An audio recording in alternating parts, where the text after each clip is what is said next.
Alright, welcome back again, Senator Trillanes. Medyo jet lag pa ako, but ang dami nangyari sa Pilipinas.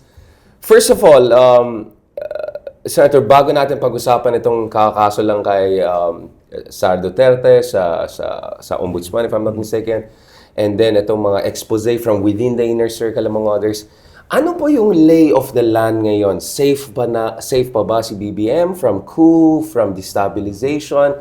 Ano bang kalagayan ng Desperate Destabilization Supporters, DDS? Ano bang kalagayan nila? Ang assessment ko is, I believe the President has weathered the worst. Okay? Kasi nung una, unknown siya eh. Unknowns. Ano? Hindi mo alam kung ano yung mga hidden na puwersa dyan. Meron bang withdraw ng support? Meron bang rogue elements? So, kahit na ang assessment sa military at that time, generally, the morale is high, the AFP leadership is intact, but yung ugong ando doon eh. Tapos the retirees were very active in trying to poach yung mga active officers. So, you can never rule out a lone wolf or anything.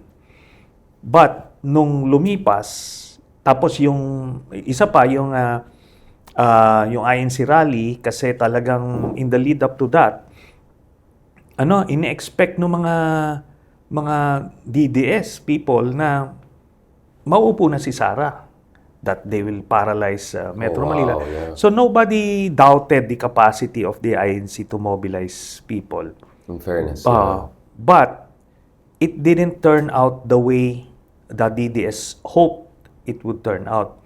Meaning, dalawang rally, EDSA, Luneta, ganon. And in short, lumagpas yun na walang nag-withdraw ng support, hindi na paralyze yung Metro Manila, and umuwi peacefully. So, yung November 30 naman, iba naman ang flavor nun, no? Iba ang panawagan, and so, generally peaceful. So, yun na yun ngayon. What happened there? Bakit kaya parang may disconnect yung sinasabi ng mga DDS na nakisama sa INC at ang sinasabi ng INC? Was there miscommunication among them or nag-mis-expect yung Duterte camp na INC is on the same board as them in terms of political agenda?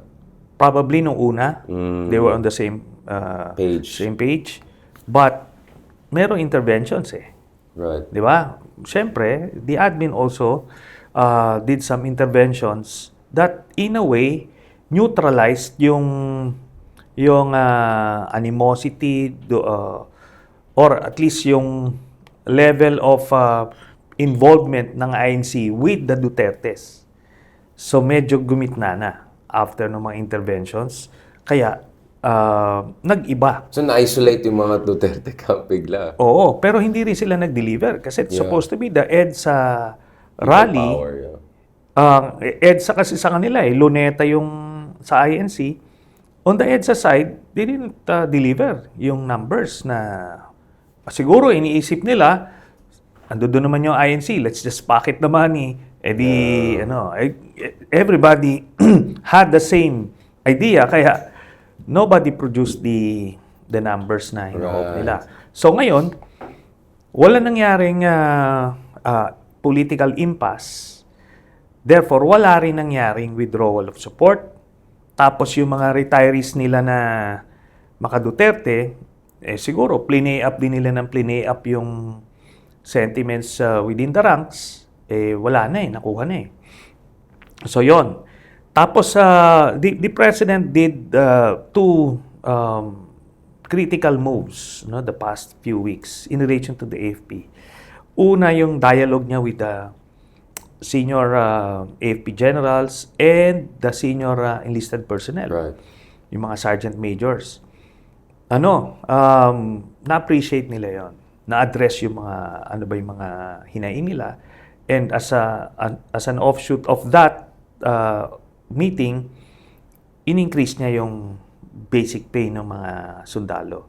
So, that means na naramdaman ng mga sundalo na, the president, the commander-in-chief cares about them. Very valued.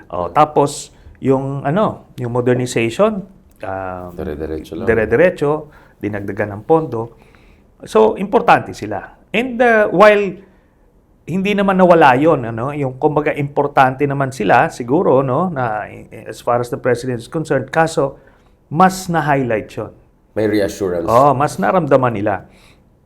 And with that, bilis, nawala yung sa barracks, nawala yung grumblings, nawala yung anything against the president. So, maganda yung nangyari.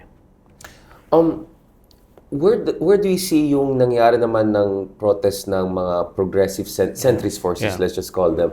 What is your read of that? Kasi nationwide, lampas sa 95,000, maraming mga LGU involved, Naga, among different places. Pero yung nasa EDSA was not as overwhelming as nangyari nung September.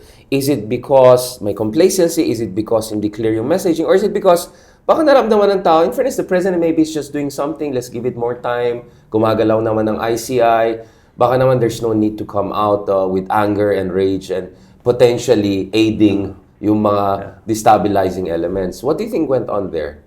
Ako, I will attribute that, yung at least yung relatively tame numbers dun sa EDSA, sa overplanning. Oh, interesting. That's a good theory. Paano? Kasi nakapagparali kami dyan sa EDSA. Exposed to the elements ka. You don't expose the public sa maghapon.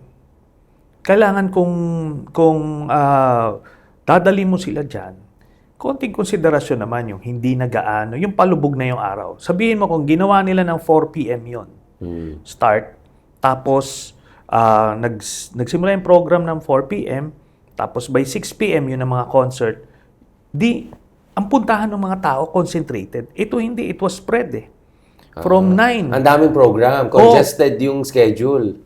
Oh, yes. Tapos yung pumunta nung 9, ando doon, ano expectin mo maghapon sila doon? No, uwi na sila. Umuwi na sila nung lunch, umuwi na sila. Then a new batch came in yung hapon, yung nanonood ng concert, ibang generation naman yon. Pero kung gusto mo ng concentrated fire, i-compress mo sila into maximum niyan 2-hour program. And palubog yung araw para hindi mainit masyado. Palubog na. Tapos kung 2-hour program, 4 to 6, ito na yung pwede na yung mga concert, mga ganon. So, pang build up na lang yon. Okay yon.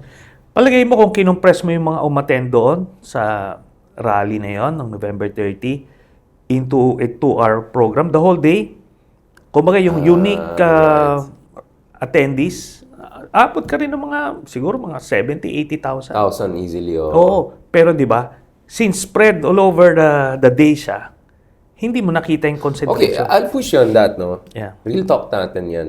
Hindi kaya dahil ang daming mga grupo na ang daming gustong gawin para appease lahat, each will have their piece of the pie, kaya medyo, I won't say sabog, pero medyo all over the place. Hindi naman. Hindi naman. Yung mga nag-isip kasi, yung nagplano, hindi sila sanay magparali doon.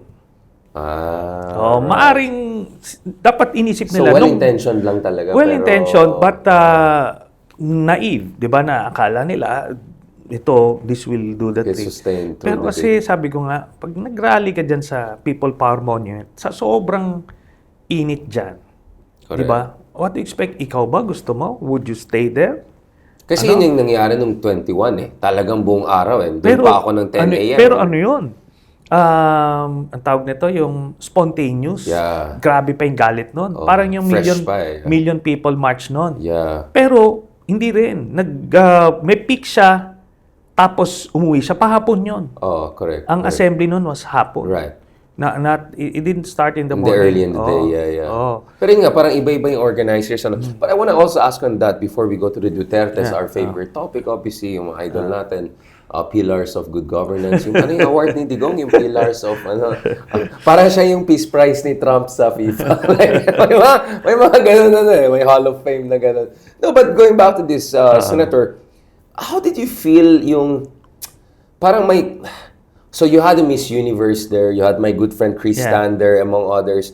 Is there, you think, too much hesitation to put political leaders? I mean, Cardinal Ambo is a leader, but he's a moral leader. He's not going to be a president. Or last time I checked, he doesn't have political ambitions, obviously. Maybe to be Pope, but not to be, not ambition, but I mean, maybe he'll be one day Pope. But don't you think dapat medyo front and center na yung mga political leaders? May clarity na sino na ba talaga ang champion ng tunay na pagbabago na hindi team kadaliman or kasamaan. Don't you think ganun? Or baka palang dating pag ganun?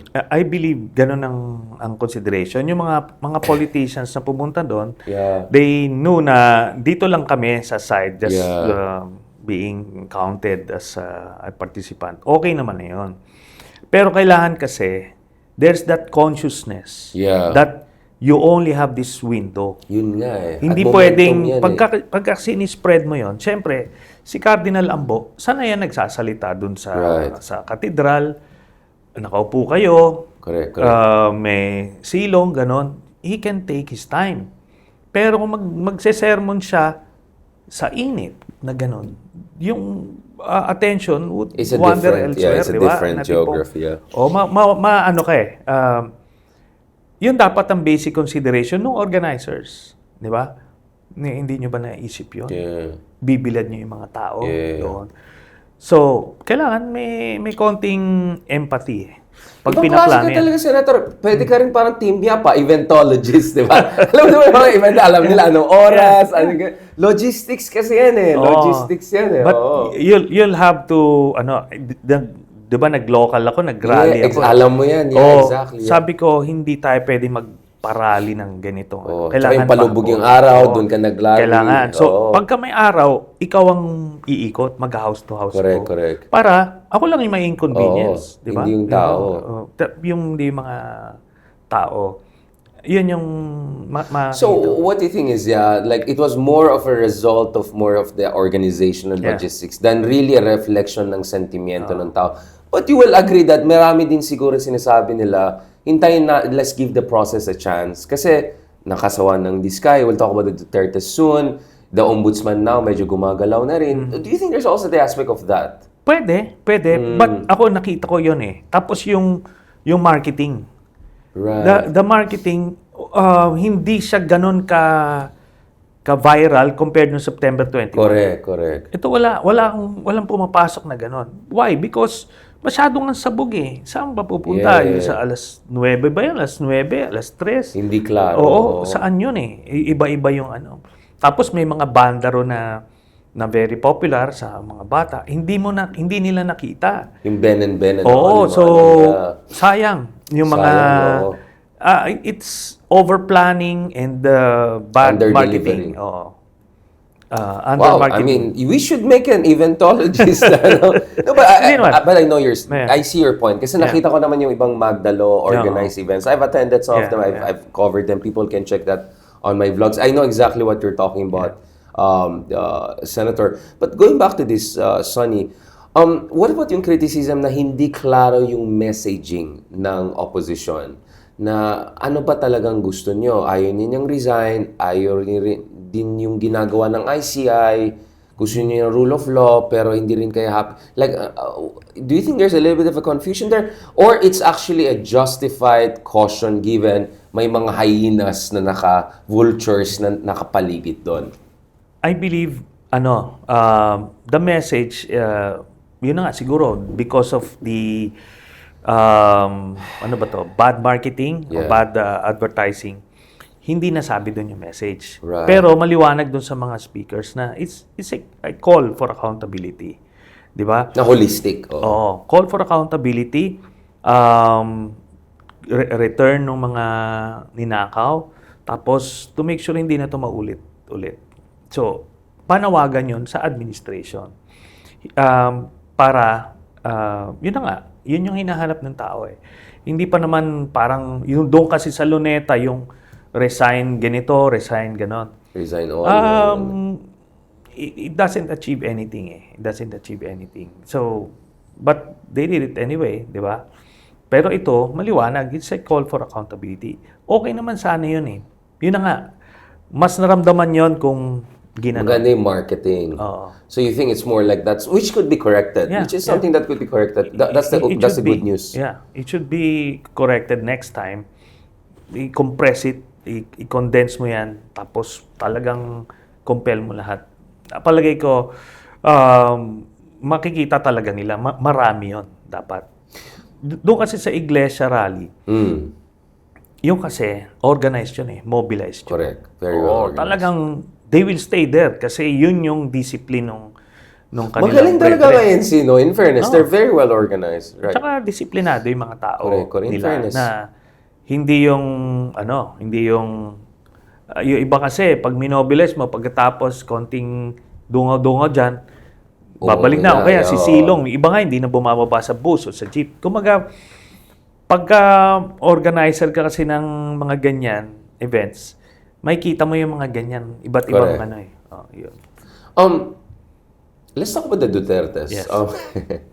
In theory, you could make an argument na, ngayon, dahil sa scandal na yan, na-distract ng tao sa impeachment ni Sara, yung approval ni Sara napakataas kumpara kay BBM, si BBM hirap na, bogged down na. We'll talk about the ICA and BBM a little bit later towards the end of this discussion. But, following some of our common friends like Ronald Diamas, following my own analysis, hindi rin safe ang mga Dutertes, no? I mean, Bato, as of this speaking, is MIA, right? Like, he's really, medyo, as you said on my podcast too, it's a matter of time, di ba? And here we are. Okay. Ito yung mga Dutertes. Unang-una, sila yung nag-ano nun. Di ba? While the President Marcos initiated the message, di ba? Yung kaya naman kayo. Then, sila na nag-push. They were able to get to some of the witnesses. Tapos, sila nagpainit. Weaponizing. Ngayon, the administration got so busy doing damage control, sila na ngayon yung fanning the flames. Parang they tried to project themselves as the polar opposites of the corrupt establishment. Contractors, ganyan. Yun. Pero hindi rin nagwash kasi si Sara had her own problems, di ba? She has her own problems. And in fact, finalan nga kanina ng plunder. Civil society groups, civil society groups. In a way, to remind everyone na ito mabigat ang mga kasalanan nito, di ba? When she was mayor, when she was DepEd secretary, when she was VP, hindi to marunong yung sinasabing fiscal discipline o kaya na to spend yung pera wisely kung saan dapat. Hindi, talagang sa kanya, ang tingin niya sa pondo niya is personal funds. How she dispensed it. Basta ibibigay sa kanya yung cash, then they do what they need to do. And ito na nga, hopefully, this plunder case kay Sara sa ombudsman will trigger another request sa AMLAC ng mga bank records. Kasi this is the first time, in a long while na mayroon tayong bagong ombudsman na hindi nila tao. Correct. So, meron actually may ginagawa, hindi siya figurine. Yeah. Kasi yung isa parang figurine lang, walang ginawa Ito kasi, ang AMLAC and Ombudsman, meron yan silang MOA na pwedeng silang kumuha ng list ng flag transactions from AMLAC for intel purposes, then eventually for reports, di ba? Will they detect it if ever ginalaw yung pera from the accounts? It will still yung long-term record. Lalabas pa rin yan. Lalabas kasi pa rin yan, no? Nasa system na I think from 2006 yan hanggang present. So 20 years almost. Makikita mo. So doon, sabi ko nga, ano yung makikita natin doon? Yung dividends na nakukuha nila from that drug lord, na partner ni Michael Yang, sa kanilang pamilya to magkakapatid, Hanilet, pati nga si Kitty ando doon kasama sila. Pati si talagang multi-generation. lahat, binibigyan ng dividendo ng drug lord every 6 months. So that's one. Pangalawa, yung series of withdrawals nila in the lead up to the 2016 elections. Ang total noon, puro withdrawals mga 600 plus million. So kung nag-withdraw ka ng 600 plus million sa account mo, therefore, you can conclude na hindi bababa ng 600 million yung pera mo doon sa account mo. Di ba? Kasi winidraw ng winidraw, wala namang pumasok eh. So that's another one. Then, there are information coming in that yung billions of na nakaw nila, inilabas nila. So, lalabas din yon. Na nilabas nila. Oo, nalalabas So, din walang takas niyan, walang Oo, palusot kasi niyan. kagaya ng mga dividendo nila sa drug lord, managers check ito eh. Correct. In their name. So, may footprint talaga yan. May footprint. Oo, Wala talagang... mahirap, oo. Oo. Ngayon lalabas yan. Yun yung iniiwasan nila. Kaya, hopefully, yan na ngayon yung makikita ng mga kababayan natin by early next year.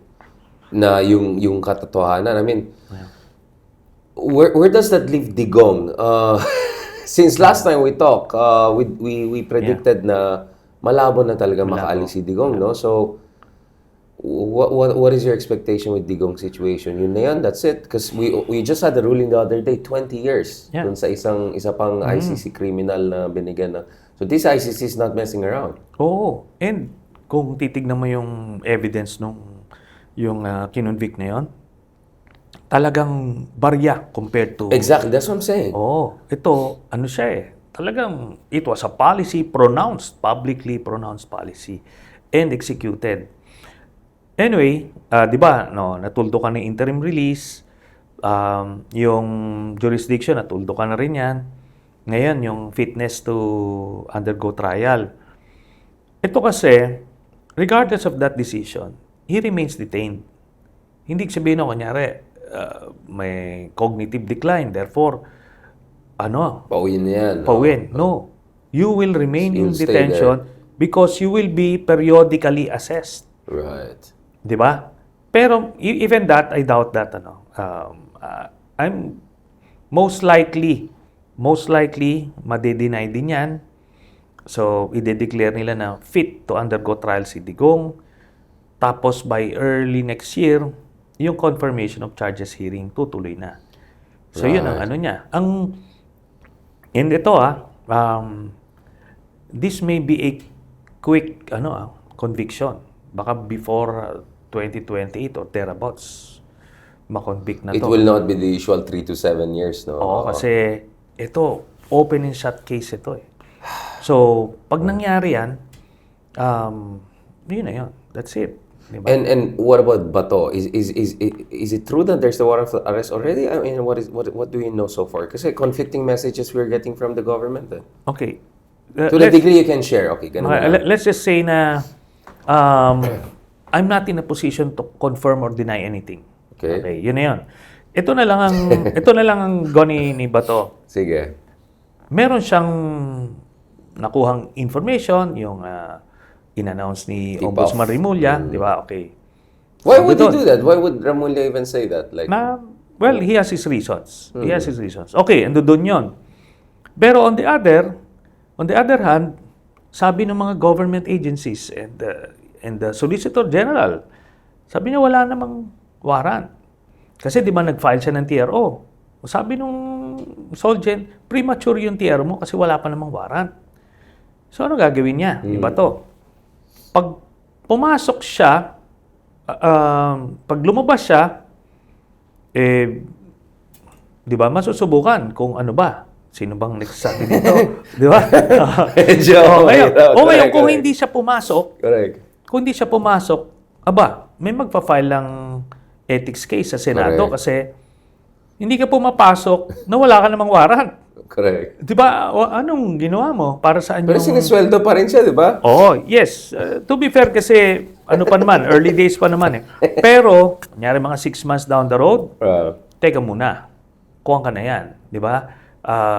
You're just being lazy. Kasi wala pa namang warrant, di ka pumapasok.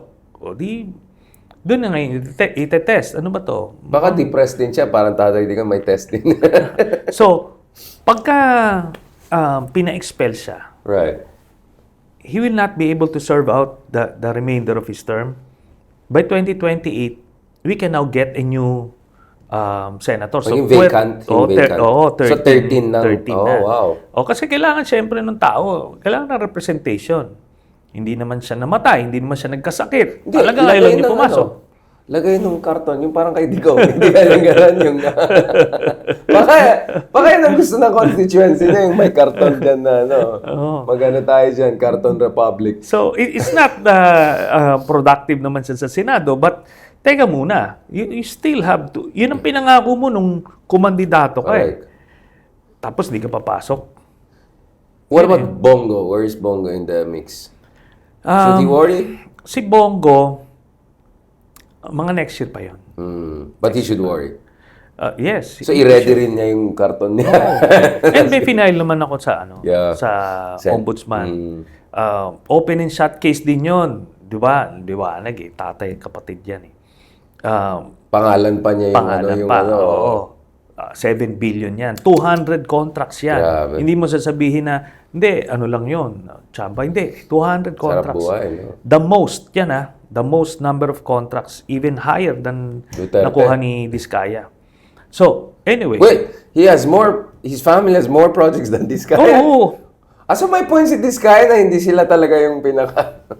And in fact, yun na nga, sabi nung, when I had the conversation with Vico Soto, Yeah. sinabi niya, si Bongo ang nasa likod ni Diskaya. Siguro nahiya na siya na puro tatay kapatid niya yun. Kaya kinuha nila si Diskaya. Kaya na-elevate si Diskaya sa national nung 2017. Nag-coincide nung... I mean, I think the PCIG report is clear that the Diskayas were in the game but a small-time player. It was really from 2016 to 2017 under Digong na biglang lumobo yung ligaya talaga yung Diskaya, no? That's absolutely clear, no? So naghahanap kasi sila ng pwedeng gamitin na front. So, yan ang Bongo. So kung hindi man siya madadali ng ICC next year, early next year, dito siya dapat, dito sa ombudsman. Kasi hindi pwedeng, hindi pwedeng legal yung ginawa nila na yon. Na within my sphere of influence, bibigay ko sa tatay ko at kapatid ko yung kontrata. No. Nakalagay doon sa batas, that is prohibited up to the 4th degree of consanguinity and affinity. Tapos yun lang ang proof mo. Pagka may kontrata kang pinakita na inaward sa tatay kapatid, ang burden of proof would shift dun sa akusado. Right. Sasabihin mo ngayon kung bakit walang conflict of interest dyan. Balikan natin si Sara. So, yung ating Supreme Court, din ako magsalita kasi may contempt case ako dun ba? So, basically pero pwede mag-refile ulit yung impeachment next year, di ba? Ng Yes, Congress. sa February. February, so... Pero in one interview ni Ombudsman Rimulya, he was saying na Silang pwede mag-recommend for filing. pwede niyang i-recommend sa magbibigay Sa Kongreso. itong mga pinag-aaralan niya ng kaso. Kasi even before the plunder case that was filed today, meron nang na-refer yung House of Representatives yung investigations nila, finoward na ron. So, nagsisimula na yung fact-finding doon. At the end of that, pag nakita niyang may probable cause, he will recommend to the HOR and sa Senate, sa HOR, impeachable ito. So they can initiate. Or sa Senate, pwede mong i-unarchive I-uncarve. And what is your read of your former institution, Senate? Do you think the current composition is stable enough to oversee a potential unarchiving of impeachment next year? I don't see that. I don't see that without any strong political pressure. Pero ito yan. This is where the new Supreme Court rules would come into play. Kasi sinabi nila na pagka-final mo yung impeachment... Medyo tightened siya yeah. No, but ito yung mas maganda. It would work against the Dutertes. Why? Kasi sinabi doon, pag final mo, i-hear mo sa House. So the real impeachment could start actually as early Sa as House. then, yeah. At without the intervention of the Duterte senators. So parang quadcom yan. You'd be able to expose Sara sa impeachment process at the House committee pa lang. Pwede ka makakuha ng additional evidence doon pa lang sa House. So more scrutiny kaagad. Kaagad. Boom. Doon De pa facto lang. trial. Yeah. Tsaka walang walang magugulo like mga Cayetanos, Marcoletas of the world. Walang Yung mga nag-aabogado para kay walang Sara. ganon. oo. Kasi ito, parang quadcom yung dating. Di ba? So, Baka yung Mark Oleta Jr., meron pang isa pang Mark. Sila Barzaga. Ay, suspended pala siya, no? Hanggang kailangan. Baka hindi niya maabutan. Yeah. Having said that, is the Congress stable enough itself? With the president pushing for anti-dynasty bill, the reshuffling, the whole Martin Romualdez episode, do you think the Congress is coherent enough to oversee this the way it used to do? Or how to make sure na the Congress is on an even kill? It Kumbaga. remains to be seen. Ano? It Yun nga remains eh. to be seen. But, depende to kay President Marcos. If he's really going for the jugular, he can really... Should he go for the jugular, you think, at this point in time? I think there's no choice at this point. Di ba? Exactly. Pagka naging presidente to si Sara, what do you think? Will she spare the Marcoses? No. Matinga tayo eh. Oo, di ba? May listahan na siya eh. Milistahan na siya. Yeah. So, yun. Wala na siyang choice at this point. Kaya nga sabi ko, if he really believes na he needs to go for the jugular, kahit ibalik niya si Speaker Romualdez at the helm. Di ba? Yun na yun eh. Kasi that's the only way mo at this point in time. Kasi nag-hesitate yung mga congressman. Teka muna, ano ba to? Di ba?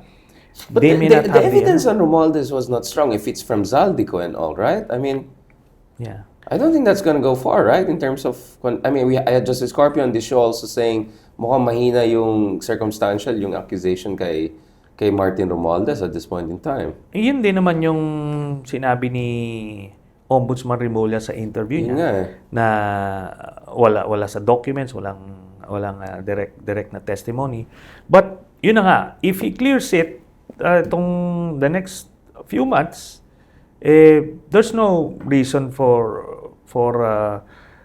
him to be put in the freezer still, di ba? So it could come back. Well, depende nga yun. Ang necessity kasi nito is if you want to go for the jugular. You need the center of gravity. And Martin was very effective last year, holding it together. Kasi meron na silang rapport eh. Exactly. Unlike itong si Speaker D, ano siya bago siya sa national hindi speed. solid Oo, yung... iba dyan eh. Kasi kailangan yung person-to-person relationship mo. Correct. Yan. Tapos meron ka mga lieutenants to Correct. do the whipping eh, di ba? So, yun. That's a decision that the president needs to make. Before we go to the last part of our discussion, Secretary, I want to ask again, ano tong latest expose na insider sa grupo nila, Sara? Ramil ba yun? Son of that guy. It looks parang legit yung nakikita kong documents. Like, this guy was really close to the Sara Duterte family. Like, can you tell us what you know about the case? Ano yan? Pinag-aaralan namin the past few weeks. Whistleblower material to, no? Yes, may potential to be very explosive. Pero we're approaching it with caution, kasi may mga gaps pa rin sa storya. Pero supposed to be mafe-fill-in itong gaps na to with the other corroborating evidence. Supplement sila. Oo. So, pag lumabas 'yon, I think this is a major blow potential slam dunk, no? Kay Sara. Ngayon, ito lumalabas yung iba't ibang issues at makikita mo rin the way the other side is defending. Correct. Alam mong full court press sila dito eh. Correct. Grabe yung mga influencers nila, talagang hands-on sila sa You mean Pro-Duterte one? The Pro-Duterte. Pero parang laos na sila. I don't feel their power. Medyo mahina na sila. Yes, but I think... They're trying. Yeah. Tsaka doon sa echo chamber nila, they need to convince their base na hindi to totoo. Correct. Di ba? So on the defensive sila. On the defensive. Sila. Yeah. Even si Harry Roque nagsalita. Kaso, so far, nag-check out. I was listening to Madriaga's lawyer. Sinasabi na the early, the basic background information, nag-check out. So, next na lang nito yung mga critical information. Right. So, we shall see, di ba? Interesting. So, yeah. Very interesting. So that leaves us really with the last part of our discussion, which is probably the most important part. Ano ba dapat gagawin ng mga, like sabihin natin, Pink 2.0 movement? We have had this discussion back and forth. Medyo nagtampo ka rin yata sa akin last time kasi nag-split ako. You also see what I'm trying to do, right? I'm trying to put this thing together. Even if I agree with you, Senator Trillanes, my point is that we have to stick together. Yeah. This is a historic opportunity for us to shape the last years of BBM and shape the battlefield for 2028, right? Yeah. So, the way I see it, the political terrain is divided into four blocks. The Duterte block, the Marcos block, the middle forces, and the Crazies. non-aligned. Okay. The people who are just busy no. living life. Then yung crazies, kaya Battle of Five Armies ang sabi. Di ba may mga crazies na gusto nila, unta, council, whatever. Yun. Pero ano na yun, masyado. Fringe na yan. So anyway, 4 major blocks. Yeah. So, ito, ang pinakamalaki dyan, yung mga non-aligned actually.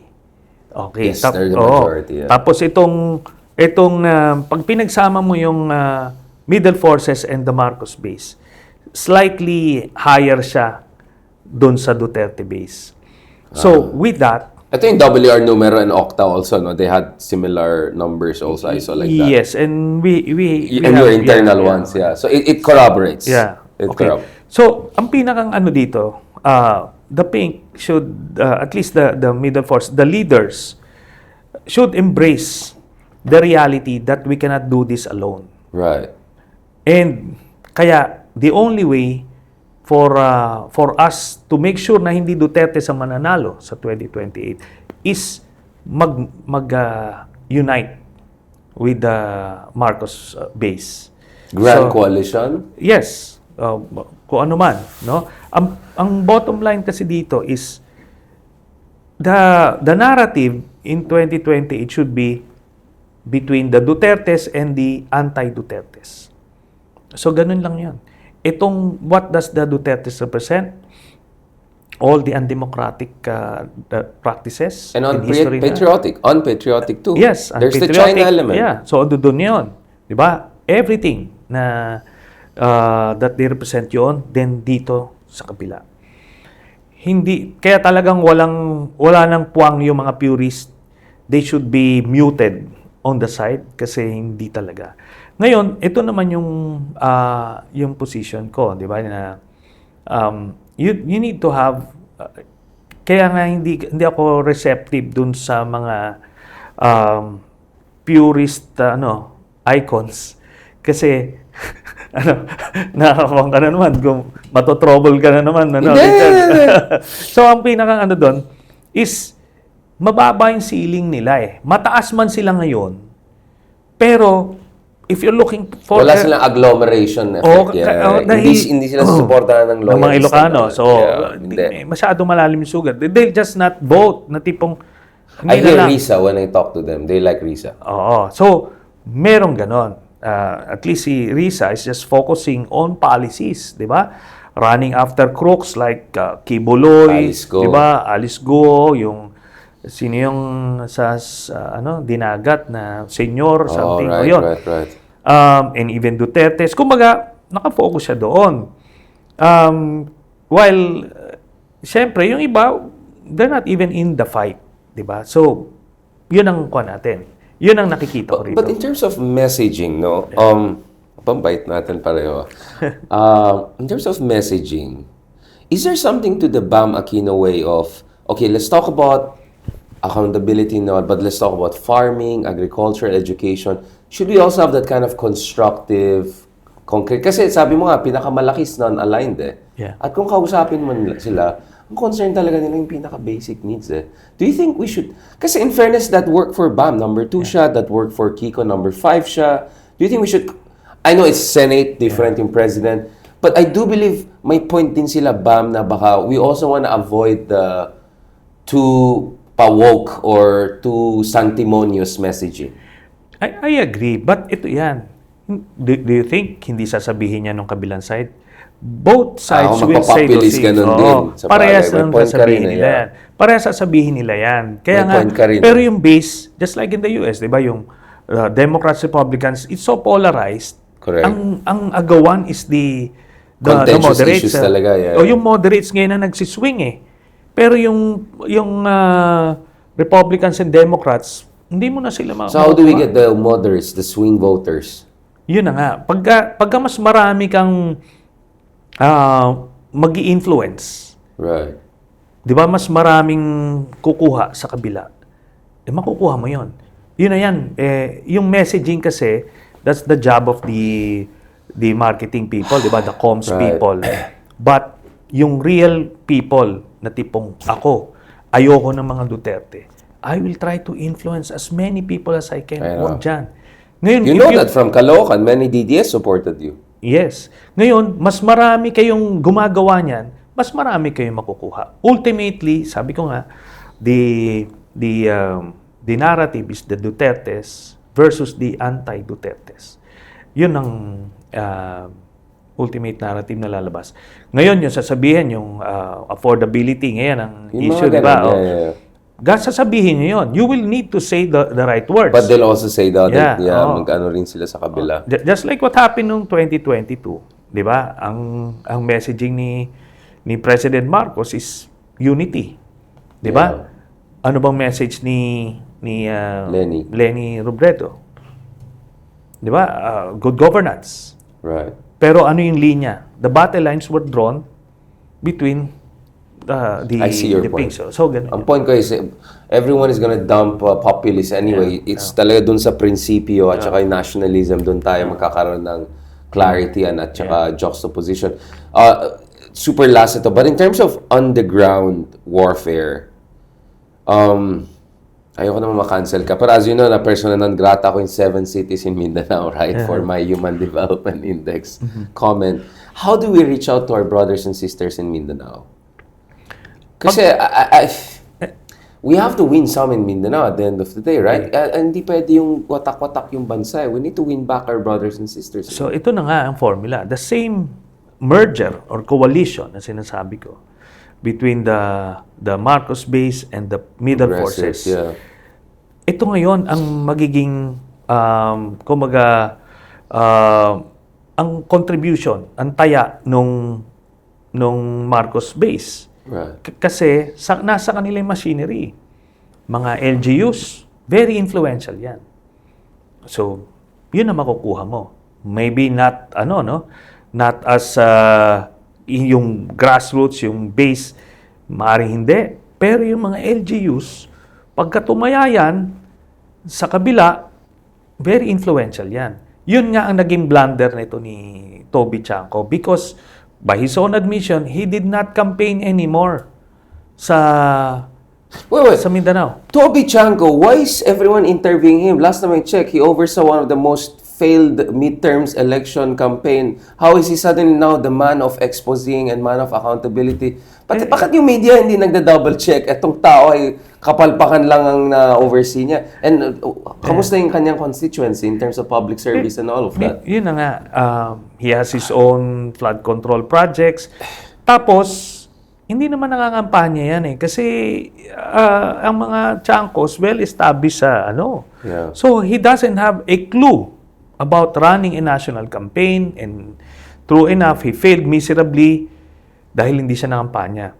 Pero, yung mga LGUs, pag na-win over mo yan sila, tumaya yan sila, they can bring their own loyal constituencies. Maaring sabihin mo ng majority pa rin, but you can chip away a big deal sa Kurot-kurot put together. And after nun, with a new president, everybody would give that new president a chance. Babawas yung yung animosity, yung polarization, mababawasan kasi it's time to move on. Ngayon, that's now the time to pour some attention sa Mindanao kung ano ba talaga yung real problems nila na sinasabi nila na sinolve ni Digong. Anong sinolve? Karamihan ng mga poor provinces nasa Mindanao pa rin, di ba? Tapos yung binigyan niya ng mga project, yung Davao, na kanino napunta doon sa mga anak niya. Mga warlords, mga dynasties, exactly. Yeah. So, kumbaga, it's a myth eh. They created that myth. So, Yeah. pagka nagkaroon ng presidente na maayos sa 2028, it's time to shatter that myth. Mindanao will benefit also again, yeah. Talagang gawin mo na yung development sa Mindanao para maramdaman talaga nila yung difference. Na hindi naman na ano yan, yung Imperial Manila na yan, it's just a construct ng mga taga Mindanao na gustong sumingit doon sa Or yung mga national- warlords doon na nagde-deflect ng blame from their own failures and Yun, corruption. precisely. Yeah. Oo. Because ando doon din sila sa poder eh. Bakit? Ba't hindi nila na-improve? Pero yung poder nila sa Forbes, di ba? Sa Dasma. Araw-araw kilala taga Mindanao politician Yeah, dito yeah. nakatira sa Forbes and ano. Mas imperial pa sila sa ating dalawa ng taga QC lang, di ba? Oo nga eh. Medyo mabait talaga tayo this time. Maybe it's the year-ender. Are you feeling more optimistic about next year, Secretary? Because 2025 was really a crazy year. I think it was the crazier political year. Especially last November, mabigat Yeah, talaga I yun. was so crazy, right? Yeah. But I think, sabi ko nga, we've gotten over the hump. But 2026, war of attrition yan. Yeah. Yeah. So, So, kumbaga, temporary ceasefire lang, parang ganun. On that note. let's enjoy Christmas muna. Let's enjoy Christmas. On that note, thank you very much. To be honest, Senator, I want to have you also in my other dark studio. Hopefully, kung pwede ka pa later this month. Let's make that work. But thank you so much for welcoming us here into your bunker, to your headquarters. I always appreciate being here. Mabuhay ka, Senator, Secretary Gagan, but you never know, maybe next year. Senator Trillanes, mabuhay ka for your support and power. Alam mo, every time I say napapunta ako dyan, ay, si Senator Trillanes bang interview mo? Ang dami natutuwa sa'yo. Interestingly, hindi lang Pinks, but yung mga loyalista, mga neutral, tuwan-tuwa sila sa'yo. Mukhang gusto ng tao matapang yan, no? Yung real na matapang. Nakita na nila yung budol, no? Napagod na rin siguro ng tao sa budol. So, namumulat din ng tao. So, thank you so much, Senator, maybe Secretary next year for this fantastic discussion. God bless po and talk to you soon. Again, don't forget to catch us again here on Deep Dive, yung mga episodes natin. Marami tayong mga year-enders. We're gonna have Justice Carpio, Ronald Diamas soon, and also we have big events sa Manila House, including medyo konyo-konyo vibes natin with sila Leloy and a couple of other leading economies. Pag-usapan din naman natin dyan yung Philippine economy. That's a very, very important issue. So there again, with Senator